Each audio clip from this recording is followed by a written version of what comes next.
Mga panahon na pinapanood ko 'to, hindi ko 'to na-pick up ng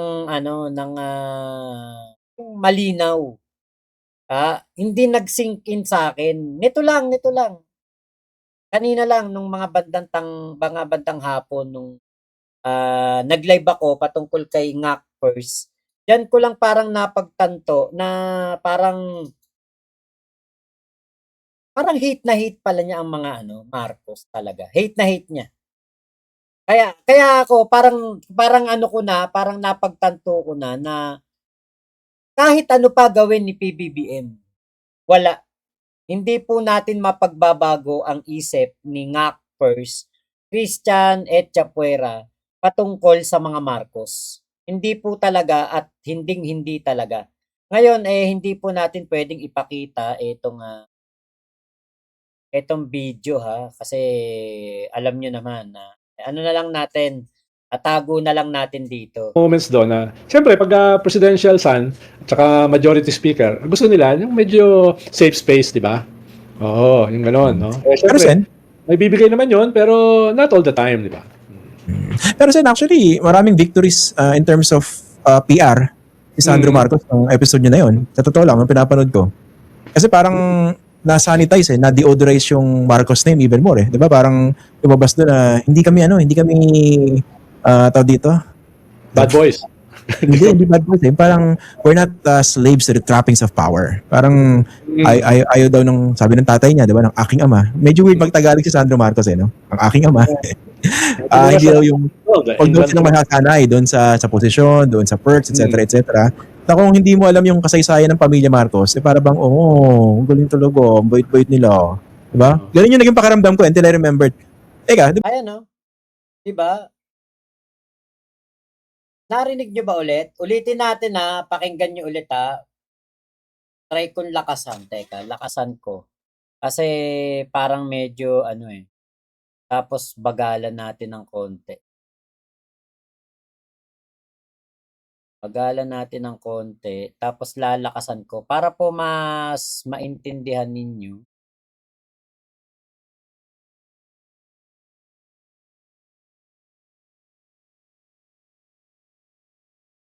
Lalakasan natin ng konti para maano salita ni Christian Echapuera. Doon sa posisyon, doon sa perks, etc. etc. Na kung hindi mo alam yung kasaysayan ng pamilya Marcos, para bang, ang galing talaga, ang bait-bait nila. Ang galing talaga, ang bait-bait nila, 'di ba? Yan po ang ginawa nitong si Christian Esguerra na parang mockery sa mga Marcoses, 'di ba? So hindi lang pala doon sa pagsasabi niya na tanga o kasabwat sa pagnanakaw sa kaban ng bayan si PBBM. Hindi lang pala doon. Ang pwedeng maging dahilan ng pagkadismaya ng mga loyalista dito sa tao na ito. Kasi kahit doon pala dito sa kanyang interview na ito kaya Ronald Llamas, ganyan din yung kanyang mga sinasabi. Diba? Ganun yung naging pakaramdam ko until I remembered. Teka, di ba ito yung pamilya, yung tatay, yung lolo, ginahasain ka ba ng bayan? Documented naman yun. Bakit niya parang bait-bait nyo? Yun lang. Di ba? Yung tatay, yung lolo, ginahasa.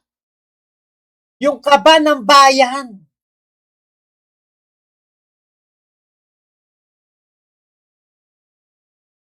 Factors nga di ba? Ang nangyayari sa'yo, Christian, Echapuera, inuuna mo yung ngak first. Ngumangak-ngak ka muna Inuuna mo yung pag-ngak-ngak.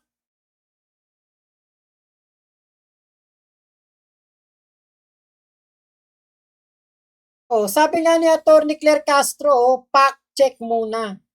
Fact check first. Ginahasa ba ni PBBM ang kaba ng bayan? Yan, maliwanag na yan Maliwanag na yan na akusasyon yan. Hindi na yan basta ano, hindi na yan basta ikaw nagbigay lang ng opinyon. Inakusahan mo na si PBBM. Ulitin natin. etc. Na kung hindi mo alam yung kasaysayan ng pamilya Marcos, para bang, ang galing talaga, ang bait-bait nila. Diba? Ganun yung naging pakaramdam ko until I remembered.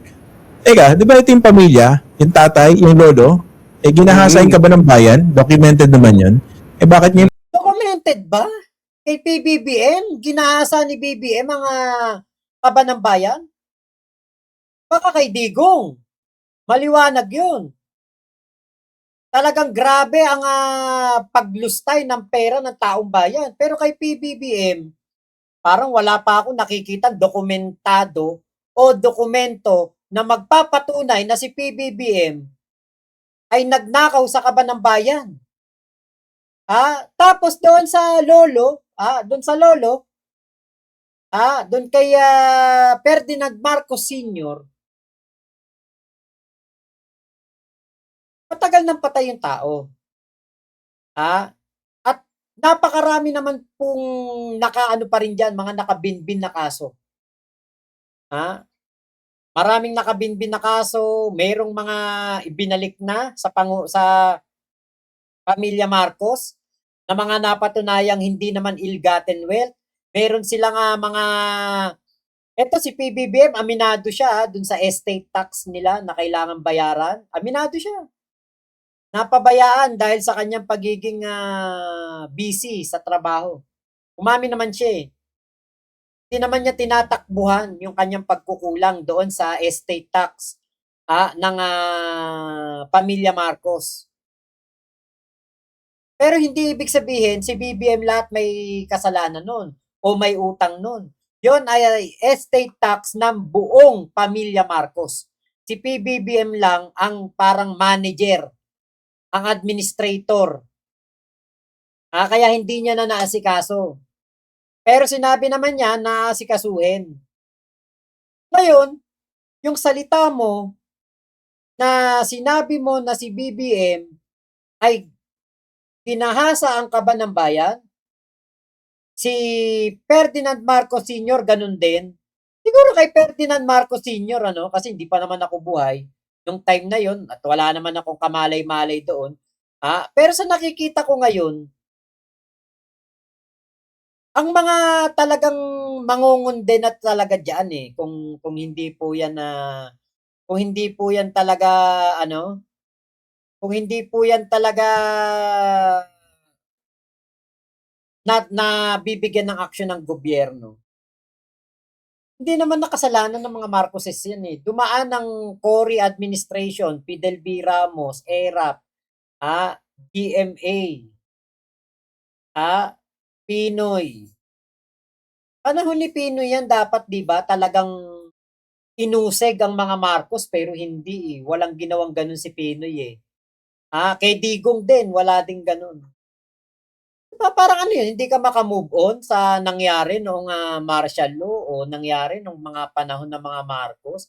Bakit ikaw ay parang ngayon ay parang asong you na asong you na parang hayok na hayok ka at galit na galit ka o napakatindi ng hatred mo dito sa pamilya Marcos.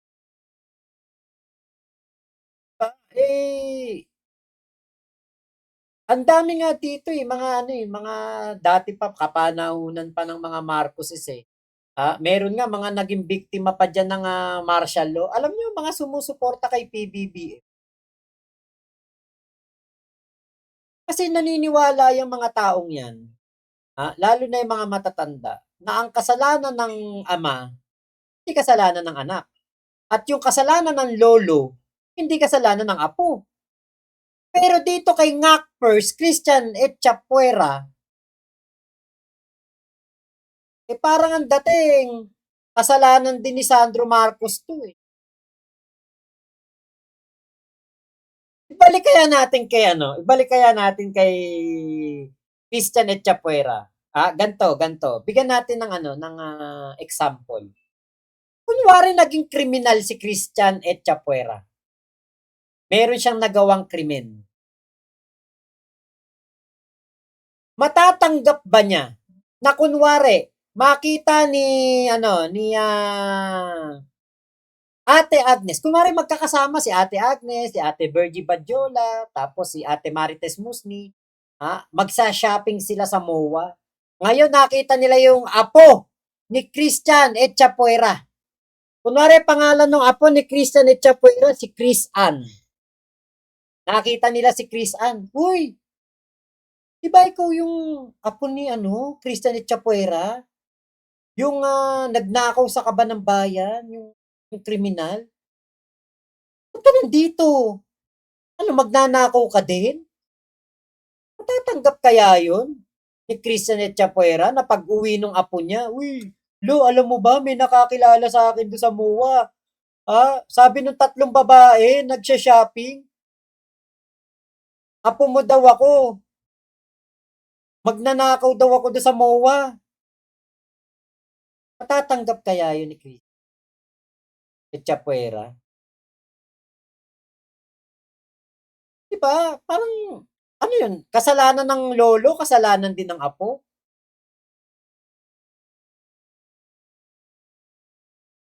Ano kaya maramdaman niya nun? Kasi yun ang sinabi niya. Pamilya, yung tatay, yung lolo, hinahasa ang Kaba ng Bayan. Parang sure na kagad si Christian Echapuera na nagnakaw si BBM. Pero na bang napatunayang kaso na si BBM nag-plunder, nag-malversation, nag-graft and corruption? Wala pa. Kaya pala talagang dapat pala talaga lang to kay Christian Echapuera. Karapat dapat lang pala talaga siya na mawala dito sa na ito, sa kumbaga mabawasan ng nasa 9,000 na manonood o subscriber. Tama lang kasi grabe pala yung nito, ugali nito, no? Yung napagtanto ko, ayun 706,000 pa rin. So, baka bukas 705 na yan. O di 10K na nawala sa kanya. Yan yung yan yung talaga dito kay Christian, mali talaga yung kanyang salita na yun. Patungkol kay kay PBBM, patungkol dito sa kay Sandro Marcos, no? Di pala nakaligtas si Sandro Marcos sa sa talim ng dila nitong si Christian Echapuera. Ayan tuloy, na Echapuera ng 9,000 na loyalista. Ito, basa tayo ng comment tayo.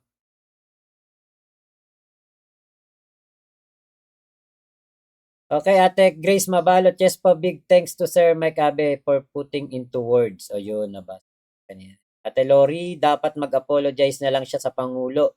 Marami pa matutuwa sa kanya. Totoo po.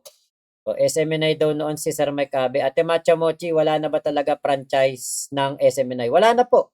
Wawa naman mga bayoteros pag nagkataon. Wala na po. Ate Macha Mochi, wala na talaga. At tinanggalan na ng franchise, legislative franchise. Inday Agnes, nangaasar lang yan para mag-trending siya. Kawawa naman sumasakay sa popularity ni PBBM. Kaso paldo siya sa haters ng mga loyalista. Ate Chris Ann, buti naman napapansin na yan. Matagal na yan sumisiko kay PBBM . OA naman niya, parang lahat na may pangalang Marcos masama. Si si Francis Ley Marcos ba masama? Demonyo. Ate Macha Mochi, napatunayan sa trial of the century na walang ginahasang Kaba ng Bayan yung sinasabi mong lolo. Buisit ka talaga, ngak first. Ate Agnes, pang-asar the way kung paano niya sinabi yung ang bait-bait. Ang bait-bait nila talaga. Mapang-asar at para bang mapagbintang na siya diyan. Eh, yun nga, eh, sinabihan nga si BBM, eh, na ginahasa nga daw yung Kaban ng Bayan, eh. QB Angelo, ngak-ngak na walang patunay. Ate Marites, siguro yun sinasabi niya, senior. Tama, aminado. Eh, ikaw, Christian, bayad ka ba ng tax mo? Oh, Ate Grace Mabalo, true blue na anti-Marcos pala siya talaga. Bad talaga siyang ngak first na yan. Ginahasa daw ka ba ng bayan? Grabe siya, parang Jessica Soho at Atom Araulio na anti-Marcos. Ate Chris Ann, kung galit siya sa Marcos Sr., sige, pero bakit niya dinadamay pati descendants? Hindi naman namamana ang kasalanan kung meron. Nga po ang totoo niyan. Ate Marites, malamang yan, may hugot yan. Baka mga ganun daw, mga magulang niya noong panahon ng Marcos Sr. at nakastigo siguro. Kay Ate Chris Ann, buti, Chris Ann ako. Parang ayaw ko na tuloy ng pangalan. Chris Ann eh, no? Malapit sa Christian. Ay, nako. Tignan natin kung hanggang saan ang tibay nitong si Christian Esguerra, no? Tignan natin kung hanggang saan siya dadalhin na kanyang pagiging mayabang, maangas kasi putya, ang dami nang nakakapo na sa kanya, hanggang Malacanang, hanggang sa Sir Mike Abe, hanggang kay Attorney Rene Bueno na mga kilala, prominenteng tao dito sa mundo ng political vlogging, napapansin siya, di ba? Tignan natin kung susuko yan. Oy, Kenkel! Hola everyone. Hi, cutie boss Mac. Ayan. Kenkel, hello. Kay Mami Beck, shout out.